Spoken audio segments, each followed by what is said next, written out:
what I tell my trainers all the time is you will never write a workout here at Alloy. Your job is to make Alloy's workouts personal. We don't want to waste your time programming. I want you to spend your time learning about your members so that you can personalize each workout to the individual the best you can. Like, no secret sauce. We just have good people who enjoy being around each other. And I always say, like, I don't take myself seriously very much, but what I do, I take very seriously.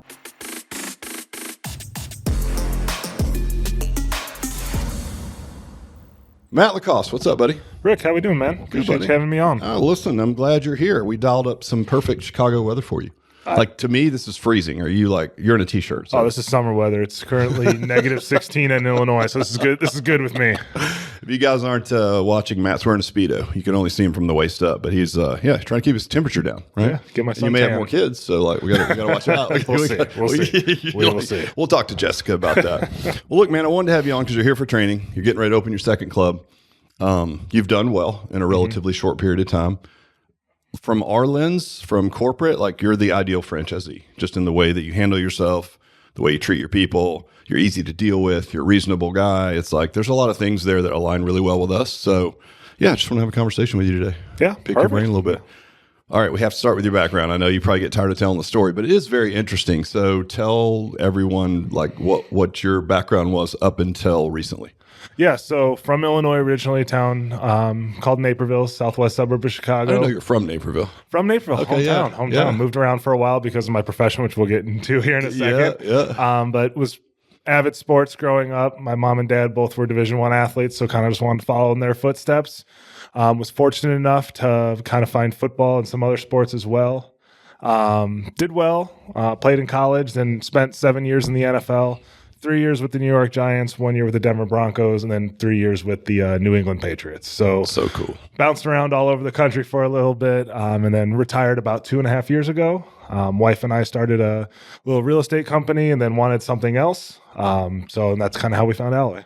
Yeah, that's awesome. And in college, you played for your home state, right? You played for Illinois? University of Illinois, go Illini. Yeah. What were you a tight end there as well? Yeah, so I was a tight end. So I was a quarterback in high school. Kind of got recruited as a quarterback a little bit, but not too much. Right. So went to Illinois as a tight end, and it was a good time. Yeah. Did you enjoy it? You still, I see you do some sideline stuff. You still go back with alumni? I try to go to at least 1 or 2 football games a year, 1 basketball game a year. Like, it's playing in the NFL. It's like tough having, like, everyone's like, are you a Chicago Bears fan? And my response is like, I always hope the Bears do well, but I'm a fan of whatever teammates or coaches my teammates and coaches are playing on. So of course, yeah. So Illinois is like my true, like, I'm a super fan for this team. So it's cool to go back every now and then. So who were the coaches when you played for the Giants, Broncos, and I think I know Patriots? But yeah, Patriots you should know. My first year, my rookie year, was Tom Coughlin's last year in New York. Oh, wow. Yeah, he was a tough coach, right? Super strict. Very tough coach, very hard training camp, very, very, very strict. Awesome guy. Appreciate the opportunity. So you liked him as a person? Good dude. I liked him a lot. Really good dude. Unfortunately, we didn't have a great season, and he was let go after that season. Right. Second and third year in New York, I had Ben McAdoo, who was our offensive coordinator. Okay, cool. Love Ben. He gave me my initial opportunity to really make the team and be a part of the team. So always have a lot of respect for him. Then went to Denver first season with Vance Joseph. Again, awesome dude. I've been around nothing but great coaches. We didn't have a great season that season either. And unfortunately, he was let go after the season. Man, that's the nature of the beast. It's so rough out there. Oh, it's tough. I mean, player, I can't imagine the pressure as a player, but as a coach too, right? Yeah, because I mean, coaches, like, especially in today's day, like, you see these rookie quarterbacks and they're like kind of thrown in right away. Mm-hmm. It's because they have to, because these coaches don't know if they're going to be there for 2-3 years. Right. Like, they don't get these 5 years to prove themselves. And right? sometimes it works out well. Sometimes it's like, who's the kid at Carolina that came out of Alabama? Bryce Young. Yeah, because the team is not that great. So he struggled a bit, got benched. And now he's doing a little bit better. Back. Yeah, it's like, it's tough. I mean, you go back and even look at like Peyton Manning's first rookie year was terrible. Yeah. But they had more grace back then. I think. Yeah. You could go 3-13 and they were like, he's a rookie. Nowadays, it's like, you didn't win the Super Bowl first year out. You didn't win rookie of the year. What's wrong with you? And you got stories like, the dude out of, was it Purdy? Out of San Francisco. Purdy, last like pick in the draft. Mr. Irrelevant or whatever, and then goes to the Super Bowl. So like, but they're rare. It's rare. If that expectation's out there, it's going to be tough. Do you agree? I mean, quarterback is the hardest position to make in the NFL. There's only one who plays, right? Yeah. Tight ends, there's 2 to 4 who can play in a given game. Good point. Quarterback, there's one. That's true. And they're not, and it's not like you can be like, hey, you're also really, really valuable on punt return, or, you know, it's You're like, not, you might hold a field goal from time to time. That's the it. teams typically keep 2 or 3. They will usually keep 3. One might be on the practice squad. Okay, two might be active, or they might activate all 3. Okay. It just really depends on the coach and kind of their belief system. Right. Interesting. Yeah. I mean, they get nicked up pretty good. It's better now that the rules are different, but they do get nicked up a lot. So it's an interesting world. It is, man. But yeah, I'm sure the business behind the business, as there is, it's like franchising. It looks really simple, but like there's all these things behind it that are so much more than you can imagine. And I can't even imagine a big enterprise like the NFL. Yeah, and I don't know players' unions, and I obviously don't know all of it. I was just a player, but there's a lot. That 7 goes years, on though, right? 7 years. That's a lot. What's the average you told me? 2. I think it's like 2.4 is the precise average. Just think about that. And I mean, obviously, you're a smart guy, so you had options. But there are people that maybe the NFL is one of their few options, and it's such a long shot. Yeah, it's a really big long shot. There's always someone coming in for your job. Like something that's not talked about in the NFL is like while you're practicing, they're also interviewing people as well. So they're bringing free agents in every single week. So it never stops. It never stops. You're competing for your job every practice, every game, everything. Yeah, exactly. And that's yep.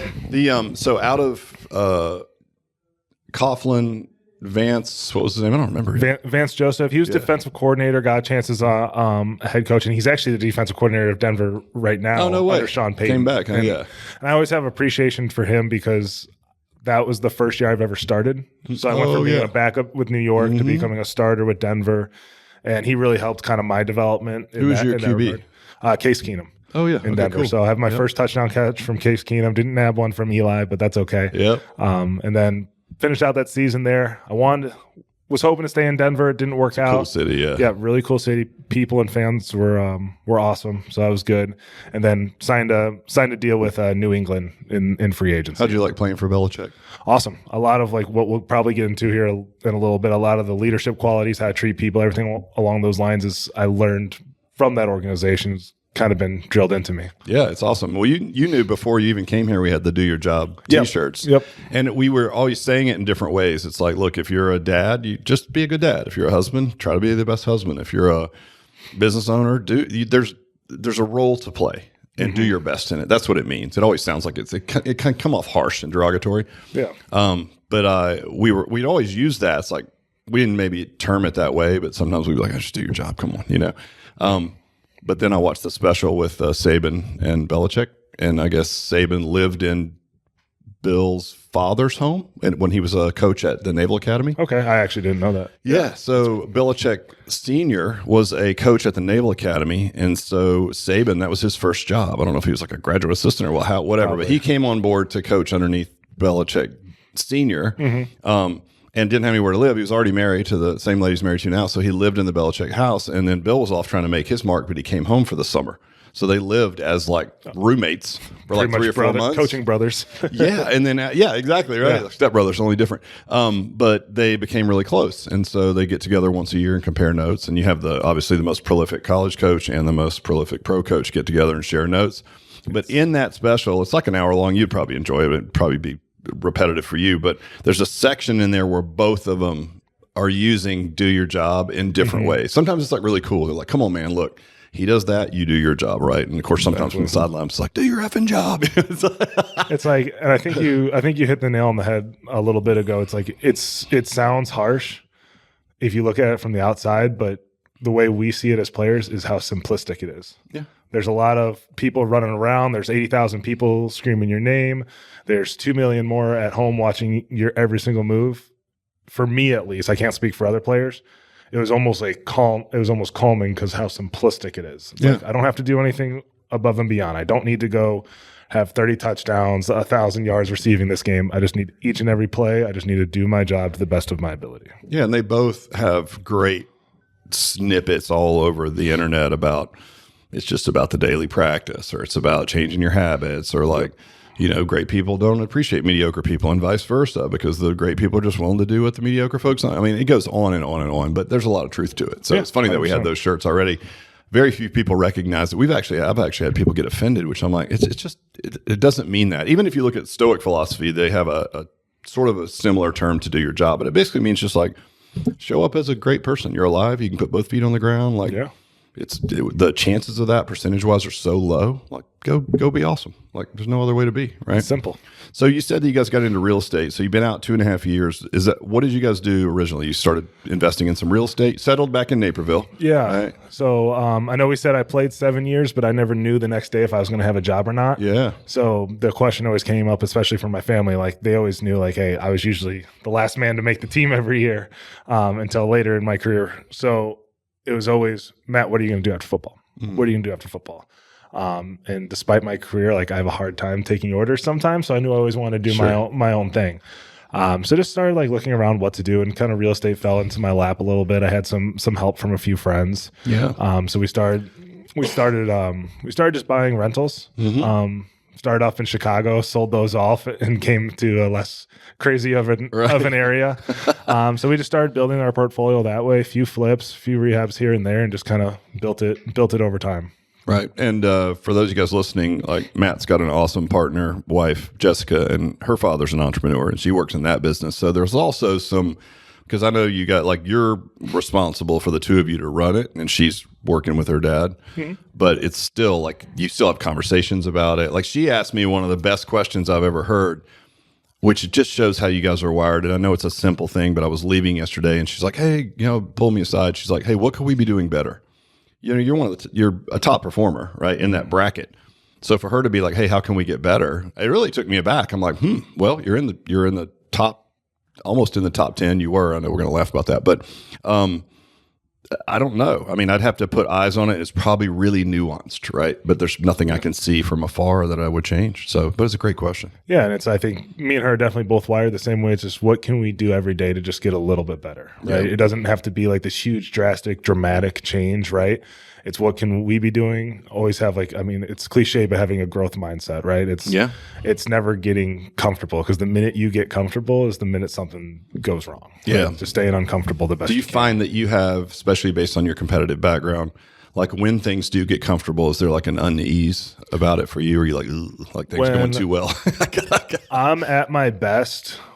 Am I allowed to like cuss on this podcast? Of course. Like, I'm at my best when shit hits the fan. Right. Like that's when I'm at my best. That's what I'm used to. That's where I'm comfortable. When like things aren't going well, that's when like I'm comfortable. Right. When everything's going well, it's like, okay, what storm is coming at me, and where can I find it, and how can I fix it before it happens? So that's why we were always trying to grow. That's why she asked you, like, what could we be doing better? Because in our eyes, we might be crushing it. We're not even in a year yet. We hit 130 members. Like we might be crushing it, but like, what else is there? What am I missing? Right. So that's kind of a freaking great question, and it helps explain in a nutshell why you guys do well, right? Yeah. But yeah, perfect setup. So obviously you're investing in real estate. We got a chance to meet you a couple of years ago. Why Alloy? Like why get into the fitness business? Then maybe specifically why Alloy? Yeah. So little different probably than most. Like you're wired similar. Like I don't sit still well. And like real estate became to the point we're very fortunate. It became pretty passive for me. I was retired. Like I love being a dad. Like I'm dad number 1, 2, and 3. Like and everything else I do. 2 kids separate. 2 kids. Yep. Two crazy kids. So honestly, boy girl, right? Boy girl. Yep. And honestly, I was just looking for something else. Like I needed to do something else, else I was going to go crazy. And I know I didn't want to get into coaching. And I know I didn't want to start another like business from the ground up. So like, franchising kind of fell into my lap a little bit. Mm-hmm. And it's funny because I hired a franchising broker, and the number one thing I said to him was like, I will look at every concept besides a fitness concept. Everything but, right? Everything but a fitness concept, because I didn't want to be the stereotypical NFL player who retired and opened up a gym. Yeah, and lost money. Exactly. Which happens a lot, right? Exactly. Yeah. Exactly. So he said, and I said, like, I wanted to tie into real estate, and we'll go from there. I interviewed with like a bunch of places, like did like the Zoom calls like we did. I'm just like, damn, like this like just feels like I'm just like buying a job, and like it just is so big and so many moving. It's not simple. Right. I don't see it. Right. And then I was walking my dogs one day. He called me. He's like, hey, I know you said no fitness concepts. Just look at this. And I was like, okay, fine. It's been a couple months. We haven't seen anything. Let me look at this. And I think that's when we didn't talk, but like I think I talked with Clay. Yes. From Redfern was probably the first guy. Good dude. Really good dude. I love Clay. Talked with him. I was like, okay, this seems pretty good. And then talked with you, kind of got that whole thing, came out Discovery Day. You guys were fortunate enough for us to actually come out to 2 Discovery Days because my wife was pregnant at the time and it was still kind of COVID was in the air a little bit. I remember she came back, I think just not too long after having the second one. Yeah. So it was like, she was like, because we went out to some place and we were drinking. I'm like, are you drinking? Are you good to drink? She's like, oh, I'm drinking. The kids are back home. I'm having a glass of wine. She was ready to, like, good for you. She was ready to get out of there. So, yeah, we really just fell in love with the people of this place. Like, you did a great job hiring your team. You're a great person yourself. So we fell in love with the people of this place and just like how, like, I could see it, right? I could see it. Like, this is how it's successful. This is how people are going to be successful. Like, it made sense to me. And I felt like it was something that, like, number one, values we could buy into. And number two, it's something that I could see us being successful in. Right. So that's why we moved forward. Yeah, that's cool. I didn't realize that you were like absolutely no fitness. 100%. Yeah. I don't blame you. I mean, it can be very fickle and it can come and go. And it's like, concept can be hot, then it's not. But like, yeah, I'm glad you did it. So we'll get to sort of secrets of success with Alloy. But now that you're how far down the road? 8, 9 months? How far are you? 9 months, I think. Yeah. And you're here for training for your second one, which is awesome. Yep. Right. Because the first one went well. What do you think? It's a big question, but what do you think you learned playing in the NFL, whether from yourself, coaches, other players that crossed over into entrepreneurship? I would have to say people skills.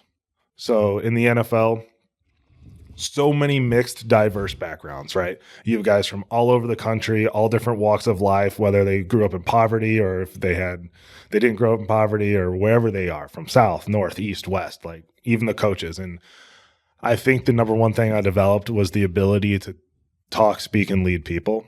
I'm not saying I'm the best leader in the world. Obviously, I've played for some of the best leaders in the world, and I've been able to learn a lot from them. So I think my number one success tool is just how to relate with people, because like I've never hired anyone before in my life, but I can kind of see how they're going to be, how they tick, and how to build relationships with them. And even with the members in the gym, it's like how do you handle the different walks of life? It's obviously not an NFL locker room, but it's similar, right? Yeah. You have people from all walks of life. Obviously, they're within close zip codes, right? But you don't know what someone's going through that day. We could have an 85-year-old who's just hoping to walk until he's 90, and you can have a 20-year-old who's in the best shape of their life, who's ready to go. It's like, how do you handle those two people to the point where they still feel like they're having a personalized session and a part of a community? So, dude, nailed it. Yeah, I love it. Anything else you can think of that crossover from? I mean, it's work ethic. What we just talked about, just staying uncomfortable the best you can. Like right now, like what I'm learning in the fitness industry, just because I've never been in it before, like June, July are a little slow, November, December are a little slow. Mm-hmm. I don't like that as an excuse. Right. So how can we keep moving? How can we keep growing? What else do we need to do? Like the work ethic that goes into it, the daily grind, like of course that comes from the NFL. Just you're on 24/7, 365. Do you think your position in the NFL, like you described it as like, man, I didn't know if I was going to make the team every year, so you got to work your butt off, right? Mm-hmm. I'm sure there were people you ran into who just were gifted with this ridiculous athletic ability from God and maybe didn't have to put in as much work to be really good. Yeah. I'm assuming, I'm just guessing because I have no idea. Do you think that because you had to work really hard at it, do you think that's a skill that you now possess that maybe you wouldn't have if you were just like no effort at all and got drafted second overall and you were some kind of, freak that didn't need to work at it? I talked to my wife not a lot about this, but we've talked about it before. So for everyone who doesn't know my NFL career, I was not drafted. I was an undrafted player. And I tell everyone, I was like, of course I would have loved to be a first rounder and gotten a $10 million signing bonus. It would have been awesome. I don't think I would have been as successful as a first round draft pick if I would have gone, because I don't think I was ready to handle success yet. Interesting. So I think the best thing that happened to my NFL career was actually going undrafted, because it almost forced me to be more mature. Mm-hmm. Because I was one of those kids who could run with the best, jump with the best, and have a little bit more athletic plus the skill. And I did have a good work ethic. I didn't have a great work ethic, and I wasn't professional yet. Right? It took me until... Were you 22? 22, like 21, 22. Who is, really? Exactly. So in my mind, and maybe I'm wrong, but I wasn't ready to handle success yet. So being able to see like the Eli Mannings of the world, just how they work, how they go about their days, like, and I'm fighting for my spot every single day. Like undrafted free agents are like walk-ons in college, right? Right. That's how we're treated. So that is kind of how the work ethic developed. Like I knew I had to be smarter than everyone and be able to play multiple Well, you positions. said like your big differentiators, you never made mistakes. Never. But that's focus. Mental mistakes. I've made plenty of physical, plenty of physical mistakes. Course. But just being able to play multiple positions and be reliable and someone the coaches can trust. Right. Yep. Yeah, makes sense. Yeah, interesting. When you said people, it reminded me to like I always say the crux move of this model is there not a lot of people involved. It's simple, like you said, but they're really important. Mm-hmm. So you've got Mike, good head coach. So you guys. You've hired really well and you've kept them. The only struggle that we see is if people don't recruit well, maybe they don't follow process, whatever that is, and they bring people in and they're not great, and then they just sort of sit on them, and they let them hang around for too long. It doesn't happen often, but that is the crux move. If you get good people, you take good care of them. It's not rocket science. Yeah, what's the old adage? Like hire slow, fire quickly. Yes. We didn't hire our head coach Justin until our grand opening party. Wow. Okay. So during all VIP training, Mike and Jamie and myself were just grinding through it all because we didn't find someone who fit our culture. I knew Mike and Jamie who are absolutely phenomenal. Yeah, we're going to crush it no matter what. Right.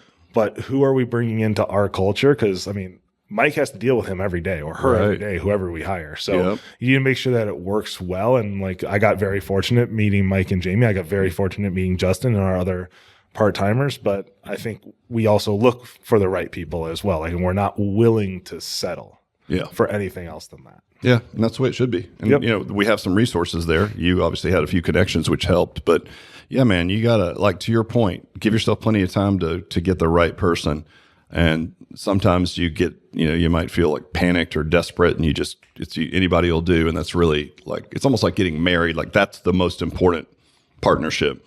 In the business, that marriage of you and your director and your head coach, that's it. That runs the whole thing, right? Exactly. So take your time and pay your people well, treat them well. I tell all the owners all the time. It's hey, I pay my people well. I might lose a little profit, but I sleep well at night. Right. I'm not concerned. And right. That's and if you can still get return and do that, it just makes your life easier. Oh, it's if you want to squeeze every dollar out of it, great. But if you pay a little bit more, you're going to attract a better quality person. Treat them well, and then, like you said, you can sleep at night. And they're going to be more motivated too, and you're helping them out as well. Yeah, well, that's it. I like that because I've been in the industry so long. There's really not career paths for trainers to evolve into. So it's here's a vehicle for that, and we're going to have 800 locations. It's 800 people are going to have really cool jobs that they wouldn't have had otherwise, right? Exactly. I love it. So we talked about some of the in traits or skills that you learned and brought them to Alloy. I mentioned people as being the main thing, but if you had to say, and just by the way, results wise, Matt opened at really good revenue, just under 40K or so, ramped it up to high 40s, which in our system is really good, right? That's a profitable model for sure. If you had to say a secret to success, maybe a couple things, but what do you think now that you're 9 months in, you're getting ready to do number 2? If you had to say these are the main things that make you successful, in regards to myself or within just anything that comes to mind, it's hard to pinpoint one exact success model. Of course, when you're in pre-sale, consistency, follow up, run the play of the sales process. I think that's what we did so well in pre-sales is Mike and I were calling every day, texting every day, getting to know these people, bring them in for starting point sessions, really caring about these people. Hey, this is what I see in your functional movement screening. This is how we can help. This is what we need to be able to do. So I think that's how we were so successful in the pre-sale, but in actually creating a culture, creating our gym and our little family over there. It's really just being a good person, looking out for people. We aren't reinventing. There is no secret sauce or secret, this is what we did that no one else is doing. Right. You're just doing it well. Mike, Jamie, Justin, Stacy, Addie, myself, we enjoy walking through the door every day. Right. We enjoy seeing our members. We enjoy helping people. I don't need to be in the gym every day, but we were talking about this at dinner the other day. Yeah. I just enjoy being there. I enjoy. I just go in there and talk to people and slap backs and kiss babies. I enjoy hanging out with Mike and Justin. I enjoy talking shit to our members and having fun with them. So you equated it to different, but kind of like that locker room. Exactly. Right. It's not like a locker room. It's not that harsh maybe, but it's similar in the way. And one of our core values is humor with a touch of crazy. It's like, it's fitness. Like, let's make it fun. It should have that feel to it, right? You should be like, hey, where the hell you been? And you got an 80-year-old guy going, oh, go fuck yourself. You know what I mean? It's exactly. Like, that makes it fun, right? And you can drive that culture as an owner by just being present periodically, right? Like you go in there, I would too. I just enjoy the business. And plus you get to see the fruits of your labor, people changing their lives. They're thanking you for it while paying you handsomely. It's like, this is pretty cool. Yeah. But even if you just, like, we've got a guy in Virginia who's still got his corporate gig. He wants to quit. He had a great pre-sale as well. And he has his office in his location because it was a little bit too large. So to keep the floor space small, he built an office in the back. He just does his day job there, but every hour he gets out and goes and talks to members, which he loves. That's cool. That's really cool. And that's what it's about, especially as an owner. Like, if you want to be a full absentee owner, by all means, go for it. But to really make this place, I don't think it's possible in a business. I don't think so either. Yeah. Well, we never say that anymore. Like, I think maybe early on, one thing we might have done is somehow the impression got out that it would just set it and forget it. I think franchising has that stigma if you're not careful anyway, but it's a business. It's going to take some work. And how much work depends on how good you hire and you stick to systems. I think one thing that I like about you, because you played in systems, is that you just run the play, right? There's no magic to it. It's not like you're like, oh, you know what I did is I took this and I massaged it and I changed it. It's like, why? Just run the play if it works. Like what I tell my trainers all the time is, you will never write a workout here at Alloy. Your job is to make Alloy's workouts personal. Oh, dude, we don't want to waste your time programming.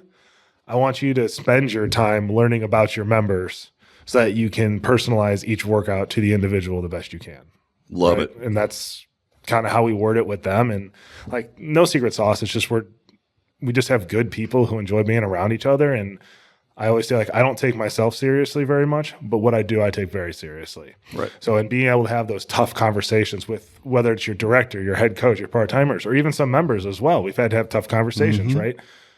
Being serious enough where you can do that, but also being able to get off that a little bit and create that community. Right. And that's like sincere candor. Like we always say, tough conversations now or tougher conversations later. So it's like, if you're willing to have those with people, but it's coming from a place of care or a common win, it's going to be well received. It's actually the greatest form of love and accountability because it's so friggin' hard to do it. It's easy to turn the other cheek and just be like, hopefully they'll work out. I mean, that's like passive aggressive almost. Like, they'll be fine. Don't worry about them. Yeah. It's like we talked about those like 4 types of leadership. There's like people that there's not much support and not much accountability. That's like a nightmare. Then you've got like high accountability but not much support, so you're not giving them much. And then you've got low accountability, too much support, which is like you're doing it for them, right? And then the ideal is high accountability, high support. So it's like you hold your people to a premium, but you also give them the resources and the time and the systems to do it. Right? You're there when they need you. Yep. Right. Yep. And you hold them to a standard.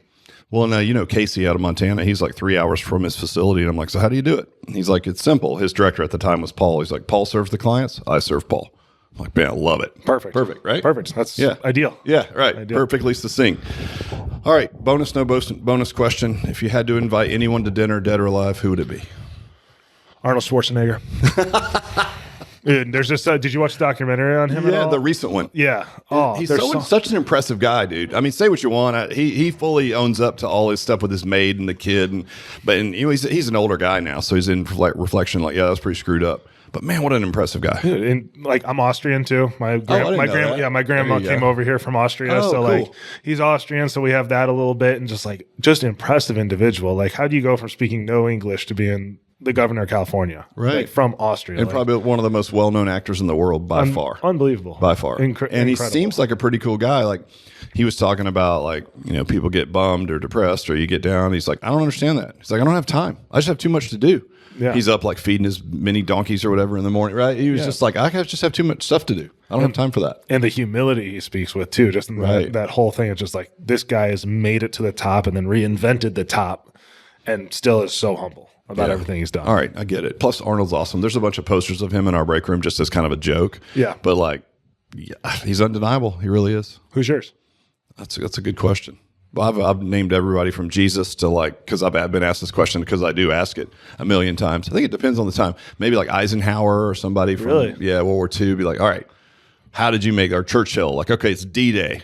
And, there were so many things going on. If you watch all the documentaries on D-Day, like they were dropping dummies out of airplanes. Okay. They were small. They were only like maybe 2 feet high, but from afar it looked like men. And so like, the SS forces would scramble over there because they dropped thousands of these dummies out, and they get there and it's just a bunch of miniature statues. I never knew that. Under parachute, while they're meanwhile now dropping over here, the real paratroopers, right? So there was all these cat and mouse stuff. Also, Hitler thought they were going to attack from this one point where it put like France closest to England. Yeah. And so they made all of these like cardboard tanks and stuff and fake people and just kept like stacking them on the beach. So you could look right across with any kind of telescope or binoculars, and they were seeing this massive force amassing. But it was all fake. It was all made out of cardboard, and the people were even fake. That's insane. And so they just saw it and reported back, like, they're coming across here. So they reinforced that area, and then, of course, they went down south to, like, Omaha Beach and all the other areas. It's wild, right? I never knew that, yeah. So there's so much stuff like that going on, and, like, people that you've never heard of. There's a movie that just came out about, like, some people that did something very strategic to blow up the resupply boat for the U-boats that were sinking all the supply ships from the U.S. But you'd never heard about them because they, like, basically took them out of Scotland Yard, trained them, and then never told anybody about them. And basically, like, if you get caught, it's on you. And they were totally undercover, and they worked specifically for Churchill, and it wasn't even made public until maybe 4 or 5 years ago. So a movie came out about it. You would enjoy it. It's cool. And just think about all the stuff we don't even know on top of that. Yeah. We don't know who killed Kennedy. We don't know squat. Yeah, we don't know anything. So yeah, it's always something like that. We'd be like, all right, what was going on? Like somebody at a pivotal time or somebody that might know everything would be really good. So that's a good one. Fair enough. Well, that's it, my friend. Look, we appreciate you. Glad you're part of Alloy. Look forward to you getting your second location open. I'd like you to have 50 locations, so you never know. Let's see how number 2 goes, and then we'll keep growing. I get it. All right, man. I appreciate you. Yeah. No, thank you. Peace.